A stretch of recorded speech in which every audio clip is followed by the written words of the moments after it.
Hey everyone, I'm Laura. And I'm Debbie. And this is our first episode of I Got the Hell Out. Or actually, I don't know what the fuck I'm doing because neither one of us really do, right? Well, I mean, seriously, we've been sitting here for how long? We had our headsets on, which we don't really need. Exactly. Right now, and we really don't know what the hell we're doing. So but we're going to try anyway. We are. So we're hoping that once a week we'll have an episode out. Periodically, we'll have listener questions from all of our 5 listeners. Maybe they'll send some in. And here's something exciting, Laura. I am still friends with a hell of a lot of members, and quite a few of them want to tell what happened to them also. Well, hell, Debbie, bring them on in. That will be pretty cool. That'll be some future episodes that we'll be working on. Okay, well, let's get this shit show started. I would like to congratulate Marie on our first ever contest. We thought that since this was a show about being in a cult, we would drink the actual Kool-Aid. And Marie won our first ever contest with blue raspberry lemonade Kool-Aid with a shot of vodka, a little bit of Chambord. I believe she said a heavy dash. Oh, a heavy dash of Chambord. Yes. Okay, and you can't use the sheep stuff. No sheep shit. No sheep shit? No sheep shit either. Okay, so no cheap shit and no sheep shit. Exactly. Okay, and Chambord is made in France. It's a little expensive, but it is 33. It's 33 proof and well worth it. Okay, and what is the name of the drink? She called it mud water. Alrighty, and that's what it did look like. It looked pretty nasty. It looked like muddy water. But it looked good. It tasted very good. Yes. Okay. I personally am having black cherry with the Chambord in it. Hey, did you hear that noise? What was that? I think it was your notifications. Did you shut them off? Like I know how to shut off notifications. Are you kidding me? Again, welcome to the shit show, people. I am of no help. If anybody out there can help us to maybe figure out how to turn off the notifications. But until then, I think we're kind of stuck with them, so... But yeah, I mean, don't expect too much in these first couple episodes, people, because it's not going to happen. So, anyway, I guess we should get started. So, Debbie, what about your early childhood? Tell us about where you grew up. I grew up just about like anybody else. I had a shithead for a father, but my mom made up for all of that. I graduated high school, and I moved out of my mom's house about 2 weeks afterwards, and after about a year or so, I decided I didn't want to live and die where I had been born, and I took off for South Carolina. Okay, so what did you do once you were in South Carolina? Like, did you go for a job, or did you just figure, what the hell, I'll pick up and go? I had a really good friend of mine move down there about 2 years before that, and she offered me a bedroom, so I packed up and left. Okay, cool. What did you do once you were there? It's interesting if you've never lived someplace where nobody knows you. The first thing when I got there, it was really neat because nobody knew who I was. I could be whoever I wanted to be. I didn't have to be shy. I didn't have to be meek. I didn't have to be made fun of for maybe what happened in high school a couple years before when you ran into somebody. So is that like how you were known, I guess? Is the quiet, the meek one? Or was it just kind of like, I get to have a whole new identity?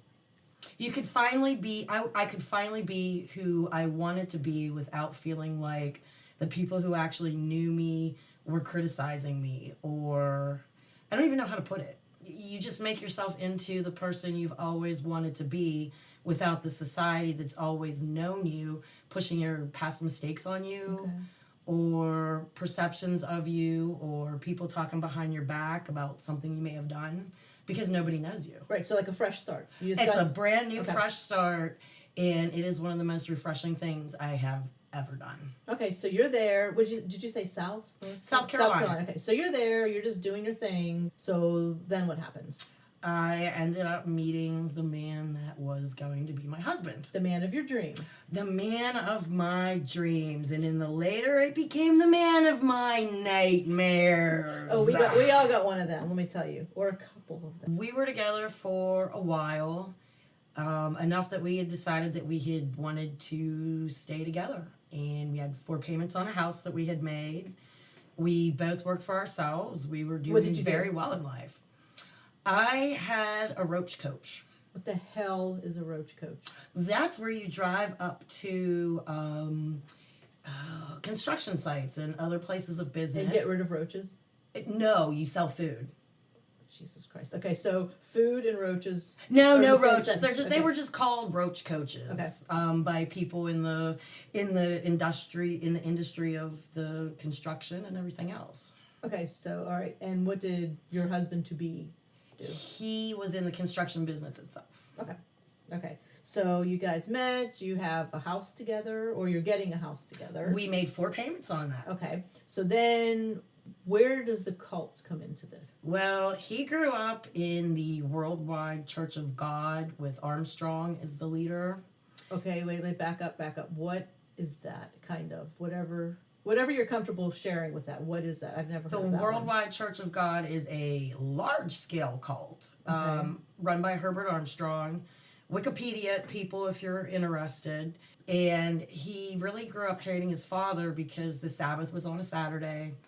He never got to go to the state track meets. He was very athletic, but he wasn't allowed to participate because Saturdays is when you have the competitions. And you can't do anything on the Sabbath, which Correct. is Saturday. Okay. He had ended up leaving home at around age 16, so he hadn't really talked to his father in about 8 years. He still did keep in touch with a couple of his sisters, his mother, and one day a box of literature showed up at our door. But Just like out of the blue. out of the blue, Okay. it was just one of those little tiny, one price fits all. You get it at the post office, and it was filled with cult literature from where his dad was at that point in time. Okay. Now, do you have any idea why his dad wanted to reach out to him? Like looking back, do you have any idea why? Other than obviously wanting to get him into the cult, but My ex, one of the big things and problems that he had with the Worldwide Church of God is what was God's name? There's so many gods out there. right. He needed to know God's actual name. Well, his dad found the name, did research on this place. He went to it. He worked his way up. He was actually an elder by the time he sent Kenny the literature. Okay. And Kenny is the name of your. Of the ex. Okay. Of my Okay. ex. His sister, one of his sisters was already there with her husband and their 4-year-old little boy. I guess he was trying to just get the family out there because he tried relentlessly for years to get the other 2 sisters, but they never did go. Okay. Now, are they in touch with? Are they just kind of like out of the family, or are they kind of like in touch, but hell no, I'm not joining, or are they just out of the picture? They That were you out know of the of. picture for years. Now that my sister-in-law, ex-sister-in-law is out, I know she went back to her family in another state, where she was originally from. My ex is still there to this day, 24 years later. Okay, so after he gets this box of literature, how did both of you react? Was it the same reaction, or Oh, I or just were you didn't like, give a what the shit. hell is I this? didn't give a shit. He got a box of religious pamphlets. Woo! You know what I mean? Now, did he have the same reaction, or was he? I mean, I guess was he religious to begin with? No, we were Okay. not religious in any way, shape, or form. So We then- were happy, living our lives, doing what we were doing. Everything was perfect. So, what was his reaction to this box? Was it the same of yours? Like what the hell is this? I just kind of looked at it and giggled, and there was a letter in there from his father that explained some stuff. I didn't really read it, but he spent the next couple of weeks looking through this box of literature, and at one point he told me he was interested and he wanted to go and see what they were about. Now, do you think it was more he wanted to be in contact with his father again, or do you think it was he actually was interested in the cult information, or maybe a combination of both? It could have been a combination of both. Okay. It really could, because like I said, his one sister was already there. A nephew that he had never ever met before. He was only 4. It was probably a combination of both. Okay. So then he gets this package. What do you guys do next? He spends the next couple of weeks reading it, like I said, and he decides he needs to go check it out, and tells me that they hold feasts Okay. 3 times a year in which the members are required to be there. And a feast is like a big holy party. Drinking? They're not drinking to get drunk. You could drink a drink with somebody, you know, as a friend or after dinner or a glass of wine, but you don't go into it like a kegger, no. Okay. But I mean, there's alcohol there, but you're not going. You're not getting drunk. Okay. Yes. Okay. Yes. So he knew that a feast was coming up. Yes, and we both worked for ourselves, like I said, so it was no problem of us scheduling that we're just not going to be there for 2 weeks. And we packed up. So wait, the feast was 2 weeks long, or going? We planned on taking off 2 weeks because it was 1,000 miles away. We planned on driving halfway there, spending the day wherever we were, get there the next day, and we were going to be staying with the in-laws, and we were going to be checking the place out for a couple of days before it actually started. It was a 7-day feast. And we were there for probably 2 days afterwards, helping clean up and other assorted duties that the townsfolk that usually live there did. There's only 400 or 500 people that were living there at the time that were members, and the rest of them would come from anywhere. I've met people from Australia, Tobago, Trinidad, Italy, Mexico, Canada. They would come from all over the Holy countries. shit. Okay, so you pull up to what is there a gate? Is there a wall? Is there a fence? Like, what does it look like? You pull up. How do you know you're at the cult? There's a dirt road that is 7 miles long end to end, and in the middle of that road is another dirt road. When you turn down that dirt road, if you keep going, you'll come to the gates. They're big, huge gates. Now, is it walled in? Like no one can get in or get out except through the gates, or The gates are the main entrance point Okay. and the only real way in and only real way out. There is a footpath at one of the corners that leads up to another dirt road where people lived on it, but it was only a footpath. I lost my train of thought, damn it. So you're on this footpath. You're driving. You're walking. You're doing whatever. There was no fence. There was no fence in the beginning. Okay. The fence went up probably a year to 2 years before I got the hell out. Okay. Now, when the fence went up, it was very high. I'd say between 12 and 15 foot high. And at the top, it had barbed wire. But the odd part was the barbed wire wasn't facing out of the compound at an angle to keep wild animals out, because that's what they said the fence was for. To keep the bobcats out, to keep the other wild critters out, and keep us all safe. They had the barbed wire pointed inwards, So you couldn't leave. so people couldn't get out. I actually went and bought 5 pairs of wire cutters. I kept one in the trailer that we stayed in. I had one in my diaper bag. I had one hidden in one of the bathrooms. I had one hidden in a rock pile along the way. And the 5th one, I don't remember where the nursery. The 5th one I had in the nursery, hidden in the nursery underneath the edge of the carpet. So do you think other people had wire cutters, or? I never Or do crossed you- any other hidden wire cutters. But I mean, or do you think they didn't want to leave? Maybe. I don't think other people really looked around and saw what was going on. Okay. I spent 10 years there, and things slowly change over those 10 years, whether it's the clothing you're wearing, the fence that goes up, what they're teaching you. It's a constantly changing thing. When that fence went up, it scared the hell out of me. I mean, it literally made my blood run cold that they might be going to do something like a Waco. And Holy shit. I didn't want me and my babies to die. But when you initially pulled up with your ex, none of that was there, right? No,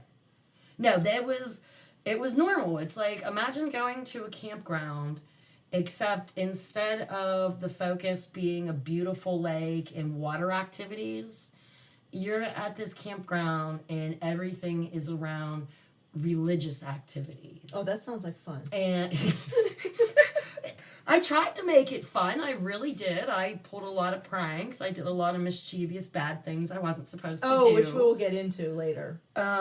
Yeah. So you guys get there. Did he run into his father right away, or like what was the reception you guys got once you got there? We actually pulled up to my future brother and sister-in-law's house. That's where we were staying, and his father and stepmom came to see us that night, and the reception was really well. Everybody was happy to see everybody, and we had dinner that night. We went to the press room. Oh, that sounds interesting. The press room. That's where they pump out the propaganda. Okay. That was their actual first house house, temple, whatever you want to call it. They never called it a church. You can't call it a church. Oh, okay. Though they are under, what's it called when you're a church and you don't have to pay taxes? Oh, it was like a 501 or 3 or some kind of tax exempt. They're tax exempt because they're a religious people. And it went really well. Okay, so you guys are there. Did you help prepare for the feast, or how did that work? Or did you just show up for the feast? We were just guests. We were being treated as guests. We did go for Subway, which I'm not a big fan of to begin with, and everybody else wanted Subway, and I was eating it, and we were headed back to the feast grounds because the feast was going to start that evening, and we had everything all prepared. That was the last thing we were going to eat before we got to the campground, and I started to get sick, and before I could ask my father-in-law to pull the van over, I rolled down the window, and there's Subway all down the side of his van. And next thing you know, he's telling me not to feel bad about it because Satan is attacking me and doesn't want me to find the truth in this place. Are you shitting me? No, when people get flat tires on the way there, they tell them Satan poked a hole in their tire to try and stop them from getting there. So Satan was in your Subway sandwich? Yeah, Satan was in my Subway. Satan was in my Subway, Laura. All right. Okay, well, there's a good visual there. Okay. So now you mentioned that you had that Satan Subway sandwich before. So you had this sandwich. Now, do the feasts start? I know, like with the Jewish religion, they start at sundown. They do. They start exactly at sundown. When sundown hits, you cannot cook anything anymore. Everything has to be prepared. Is it like the no electricity as well? Because I know. We had electricity. Okay. That you could perform no work, you could spend no money. And by the way, they ended up getting around that one because they would give out money vouchers so that you could spend money on the Sabbath, technically, but not technically. And then when the feast was over, any unredeemed money was void. So they were making money with just printing their own money that people didn't turn in. So they just basically got around it to benefit them. Yeah, that's one of the laws that they used to follow, is that you couldn't spend money on the Sabbath. And like I said, they ended up eventually getting around that one and letting people spend money on the Sabbath because, hey, that's another day for them to rake in their dough. Oh, well, yeah, and if it works for them and they can benefit, what the hell? Exactly. Okay, so the feast starts. What exactly goes on? And wait, what was the name of this feast? The first one that we went to was the Feast of Tabernacles. Okay, what does that mean? I have, so hard and tried to forget most of this shit, All right, Laura. Well, okay, fine. You just have to say, I don't know. Or I don't care. How about I don't care? Well, how about people can look it up if they'd like to? See, this really is a shit show, isn't it? It is a shit show. Okay, so the festival starts, or the feast, and what goes on? I mean, other than obviously eating and drinking, is there a bunch of religious ceremonies, like Bible There readings? are. Every evening and every morning, you go up to the sanctuary. The men go at 7. And what is the sanctuary? The sanctuary is where it's the holy house. Okay. And they have the stage and the podium, and they have their scungy little dunk tank where they baptize you. Please tell me they changed the water. I don't think they did, because... So it looked like Marie's drink. It didn't look like Marie's drink at all. Yeah, I didn't get baptized till the end, because they literally told us that if I didn't get baptized and join, and me and Kenny get betrothed and married, one of us had to split up from the other one. And I thought, well, what the fuck, man? Dunk me in your scungy little tank, lay your hands on me so I'm not full of demons and you can trust me, and we're going... And don't eat a Subway sandwich. Yeah, stay away from the Satan Subways. And It's a vacation 3 times a year where it's warm. The people we met were nice. We didn't live there, so Okay, so what's the big deal? You had no like cult vibes when you were there, right? There was nothing that you were kind of wary of. I mean, other than obviously, okay, Satan's sandwich is kind of funny, right? But I mean, Yes. like nothing that was scary or anything that. No, Okay. like I started to say, we had prayer in the morning and prayer in the evening, and you were required to go up to the sanctuary and join a women's prayer circle. There had to be at least 3, no more than 6 or 7, because it takes too long. And you drop to your knees and you go around. And there's usually an elder's wife. She starts the prayer, and you go around the circle and you say your prayer. And when you're done, there's a little thing you say afterwards, and you do your little, I don't even want to know what to call it, your little hokey pokey thing when you're done. You're in the circle, and let's just say you put anyway. After that, there's probably about 45 minutes, and first services starts, and they're like college lectures. You're Okay. flipping through their holy scripture book. They're referring to interlinears and concordances and lexicons. Okay, whoa. What is an interlinear? These books actually, they take languages back to what they were originally written in. The Bible is written in original Hebrew, and in the New Testament it's written in original Greek. Okay. These books take the words that you're looking at. So if you're looking at the word wife, Okay.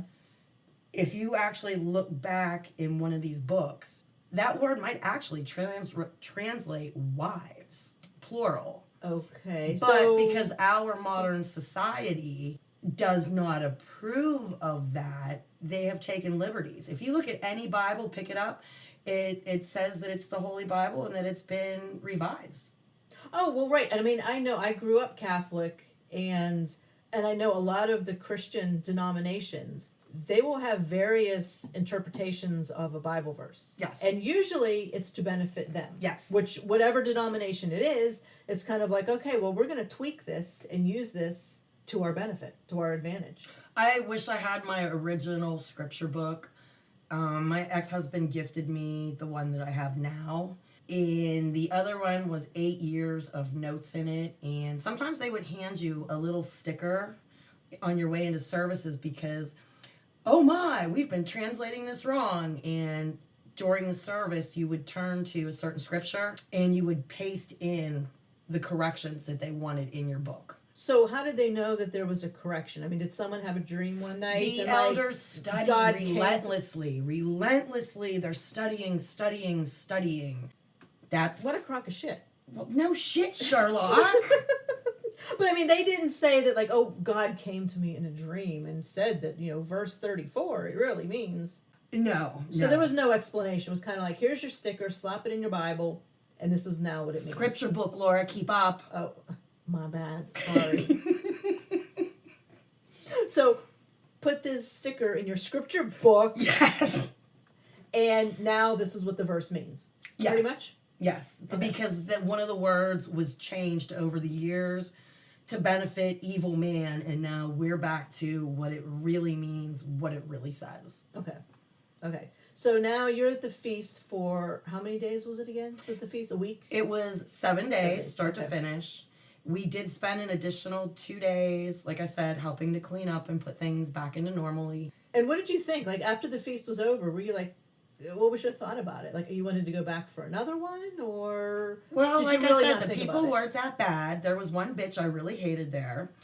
I was walking across the feast grounds to go and do something I was asked to do, and she comes up to me and she goes, "You're not allowed to smoke here."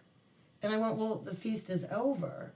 Because usually, you can smoke outside. And she literally laid me a new ass about how you can't smoke on these Why holy is grounds. Satan in your cigarette or something? Satan must have been in my damn cigarette. But you could not smoke on the grounds unless you were in your trailer or in your tent someplace. Okay, so basically they didn't want to see you smoke. Yes. Okay. And smoking is basically outlawed and banned now. Okay, But people still do it. okay. Just don't let me see you do it. Right, Yes. right, okay.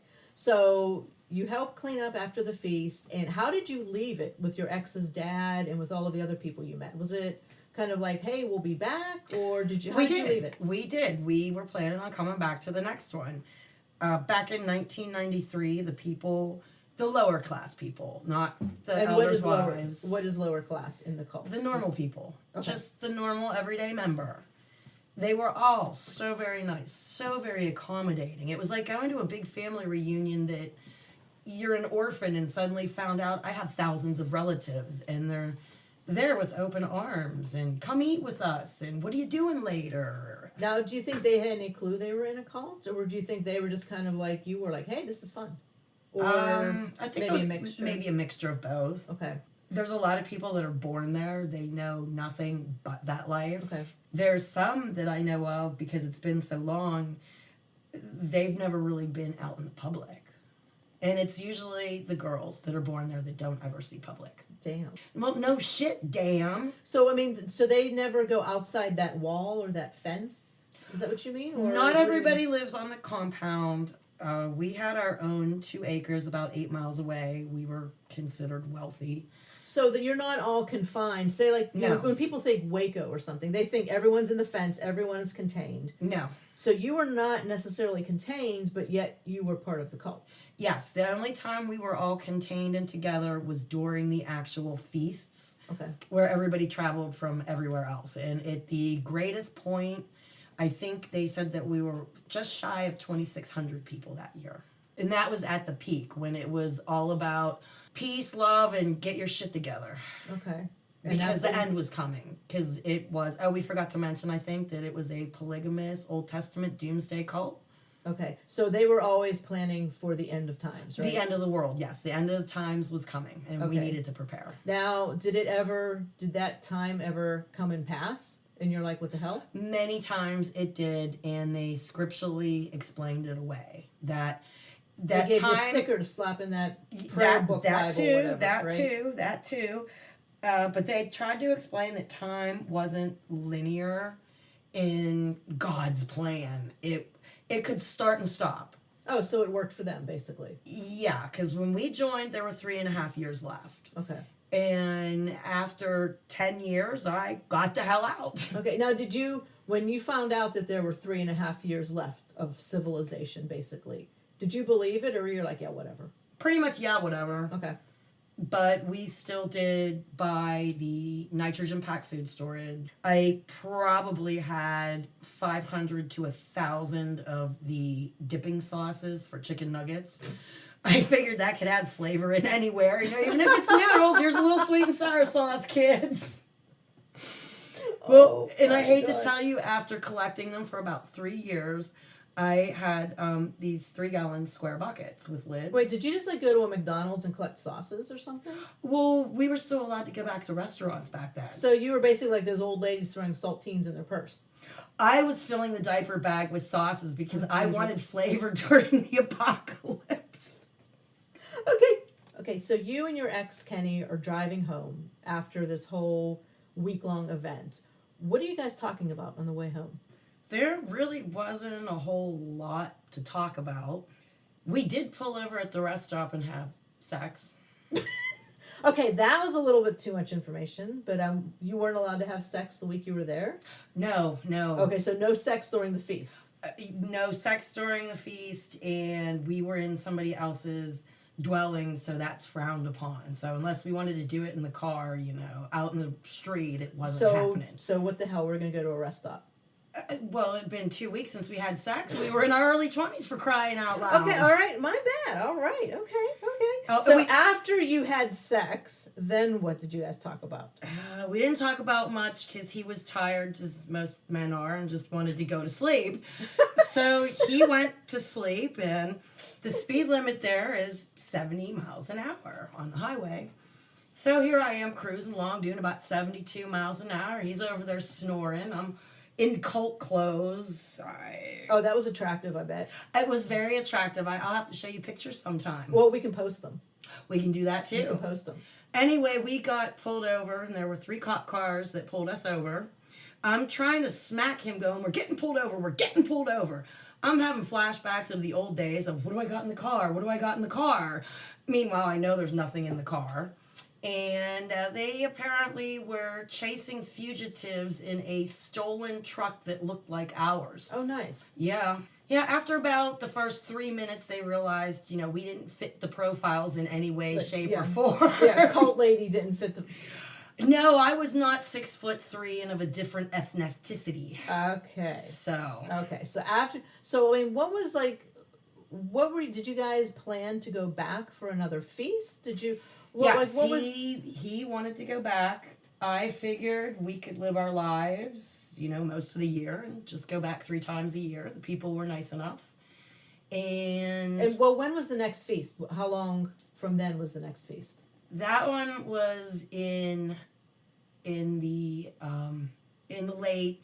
in the year around. I think that one was in September. Okay. So the next one was going to be in the springtime. That would be Easter. That would be Pentecost. Okay. Now, did you guys celebrate Easter?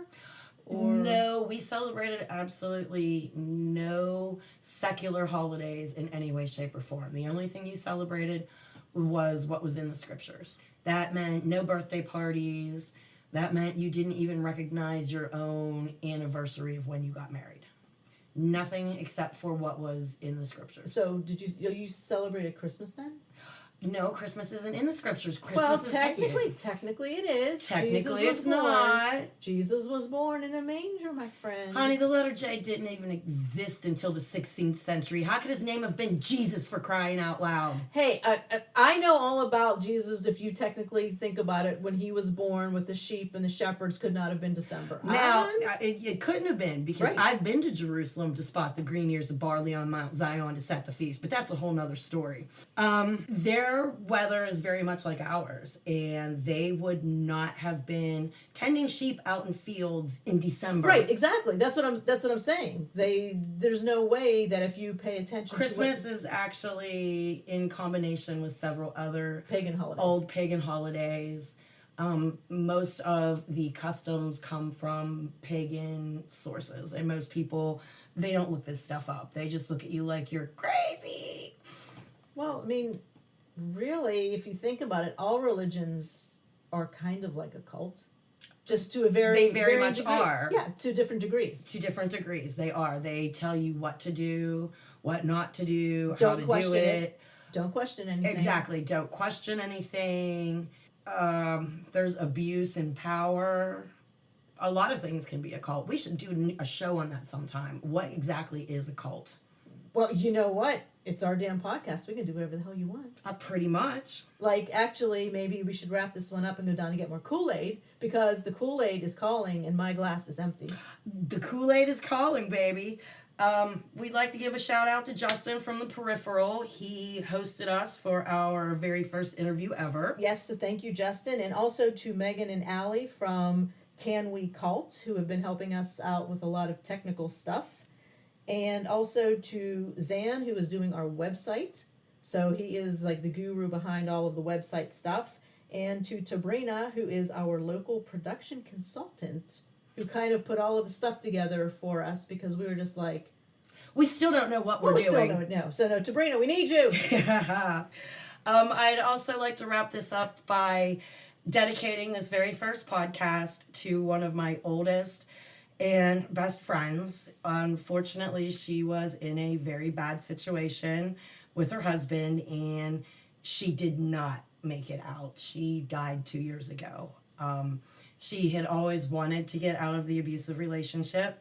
A lot of us had tried to help her, but we didn't have the resources. So part of in starting I Got the Hell Out, I want to be able to help other people get out of whatever bad situation that you are in. If you need help, we are getting together a list of resources for people on the website. Yeah, all you'll have to do is just click on it. It should be on the front page, I believe. You'll be able to click on it, and there will be a bunch of different resources for whatever situation you or a loved one may be in, so you can get some help and you can actually get out of the hell you are living in. And it doesn't need to be a cult. There's a lot of different hellish situations out there. There are, and we'd like to be able to help anybody who needs help in getting out of a serious situation. If you are somewhere that you don't want to be, you need to get the hell out. There you go. So you can find us on Facebook at I Got the Hell Out, and that is a closed group. I'm not quite sure why it's a closed group. Because we don't want people in that we don't want in our club. That's right. So if we don't like you, you're not going to be able to come Exactly. in the club. No Alrighty. trolls. We do not want trolls. Oh, no. No, no, no, no, no. And once we get the website up and running, all of the links to Twitter and Instagram will be on there, as well as our email address. Correct. Okay? And I think that is everything. Let's go get some Kool-Aid. Kool-Aid's calling. Alrighty. Talk to y'all next time. Bye.